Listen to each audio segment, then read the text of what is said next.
जय हिंद एवरीवन, स्वागत है आपका हमारे channel Indian defence news Hindi में, जहां आपके लिए लेकर के आते हैं इंडियन डिफेंस के प्रमुख अपडेट्स को कम से कम समय में। तो चैनल को सब्सक्राइब करना मत भूलिएगा। तो आइए शुरू करते हैं आज का अपना ये एपिसोड। जय हिंद, एक नए वीडियो में आपका स्वागत है। इस वीडियो में हम बात करने वाले हैं तेजस मार्क 2 प्रोग्राम में मिली एक बहुत बड़ी सफलता के बारे में। तेजस मार्क 2 वो एयरक्राफ्ट है जिसका इंतजार हम सबको काफी लंबे समय से है और आए दिन हम टकटकी लगाकर इसकी जो अपडेट्स हैं उनका वेट करते रहते हैं, क्योंकि हमें 2024 से उम्मीद थी कि कभी न कभी हमें बहुत जल्दी इसका रोल आउट देखने को मिलेगा।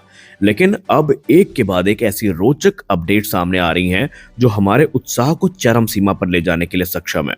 आप सबको पता है कि तेजस मार्क 1 हो, तेजस मार्क 2 हो, ये सारे इंडिजिनस प्रोजेक्ट हैं, लेकिन अभी भी इनमें कुछ क्रिटिकल पार्ट्स ऐसे हैं जो हम इंपोर्ट करते आ रहे थे, फिर चाहे वो नोज रेडोम हो या फिर इसके दूसरे रिफ्यूलिंग प्रोब हो और भी दूसरे कंपोनेंट जैसे कि इंजेक्शन सीट हो गई।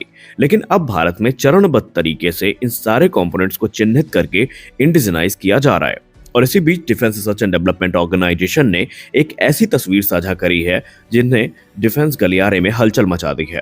दरअसल डीआरडीओ की तरफ से एक कंपोजिट नोज कोन की पिक्चर सामने रखी गई है और ये नोज कोन किसी और एयरक्राफ्ट का नहीं है बल्कि हमारे तेजस मार्क 2 से संबंधित है। जी हाँ, पुणे में एक इवेंट का आयोजन किया गया था जहां पर डीआरडीओ चीफ की उपस्थिति में ये जो नोज कोन है ये प्रदर्शित किया गया। अब ये जो न्यूली डेवलप्ड नोज कोन है या जिसको आप नोज रेडोम भी बोलते हैं, ये बेसिकली रिगरस डिमांड को पूरा करता है जो कि मॉडर्न एरियल कॉम्बैट में जरूरी होती है। अब ये जो स्नीक पीक डिजाइन है या प्रोजेक्ट है रेडोम का, इसको बनाने के लिए हाई प्योरिटी क्वार्ट्ज का इस्तेमाल किया गया है जो कि अपने आइडियल स्ट्रक्चरल रीइंफोर्समेंट कैपेबिलिटी के लिए जाना जाता है, जो कि हमें हाई परफॉर्मेंस कंपोजिट मटेरियल्स में देखने को मिलती है। अब इस मटेरियल की चॉइस ये अंडरस्कोर करती है कि जो रेडोम का exceptional strength to weight ratio है वो काफी बेहतरीन है और इसके अलावा इसकी जो एबिलिटी है इलेक्ट्रोमैग्नेटिक इंटरफेरेंस को मिनिमाइज करने की वो भी काफी अच्छी है, यानी जो नॉइज है अनवांटेड वो हमें इसकी वजह से देखने को नहीं मिलेगी। अब क्वार्ट्ज फाइबर का इस्तेमाल करना न सिर्फ इसको जरूरी स्ट्रक्चरल इंटीग्रिटी प्रदान कर रहा है बल्कि ये भी इंश्योर कर रहा है कि जो रेडोम है वो किसी भी प्रकार से रेडार सिग्नल से इंटरफियर ना कर सके, जो कि एरियल नेविगेशन में काफी जरूरी होता है। और वेदर डिटेक्शन हो गया, advance air to air targeting हो गया, उस दौरान ये जो स्पेशल एबिलिटी होती है वो काफी महत्वपूर्ण भूमिका निभाती है, क्योंकि जितनी कम नॉइज होगी उतना अच्छा डिटेक्शन कैपेबिलिटी प्रदान करेगा।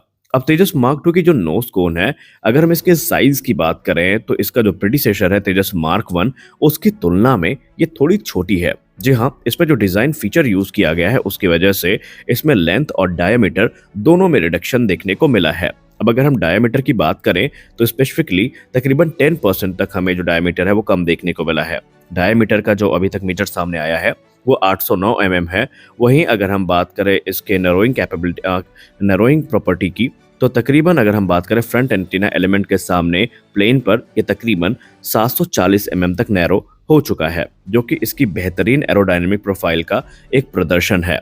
हालांकि ये तो सिर्फ एक कंपोनेंट था, ऐसे बहुत सारे कंपोनेंट हैं जो इस समय इंडिजिनाइज किए जा रहे हैं। और रही बात तेजस मार्क 2 के रोल आउट की, तो पहले ही क्लियर हो चुका है कि 2025 नवंबर में इसका रोल आउट होगा और उसके बाद तुरंत इसके हाई स्पीड और लो स्पीड टैक्सी ट्रायल्स को आयोजित किया जाएगा। इस समय एचएएल का प्रयास ये है कि जो प्रोटोटाइप डेवलपमेंट फेज है इसको जितना जल्दी हो सके कंप्लीट किया जाए। और अगर हम करंट स्टेटस की बात करें तो ये अपने डेवलपमेंट के एडवांस स्टेजेस में है, बस कुछ ही महीने की देरी है। उसके बाद आपको ये जो विमान है ये रोल आउट होता दिखाई पड़ेगा। 2026 मार्च में इसकी पहली उड़ान को यहाँ पर सुनिश्चित कर दिया गया है। और जहाँ तक एचएएल के अधिकारियों की बात रही और मीडिया सोर्सेस की बात रही तो हमें यही पता चला है कि अब इस प्रोग्राम में कोई डिले नहीं होगी, क्योंकि सारे एलिमेंट्स आ चुके हैं, सारे कंपोनेंट्स आ चुके हैं, बस उनकी असेंबली का काम चल रहा है और कुछ सिस्टम चेक होंगे और जो एक कह सकते हैं इंटरनल टेस्ट हैं उनको कंप्लीट करने के बाद एयरक्राफ्ट रोल आउट कर दिया जाएगा। तो आज के इस वीडियो में बस इतना ही, मिलते हैं अगले वीडियो में, तब तक के लिए जय हिंद।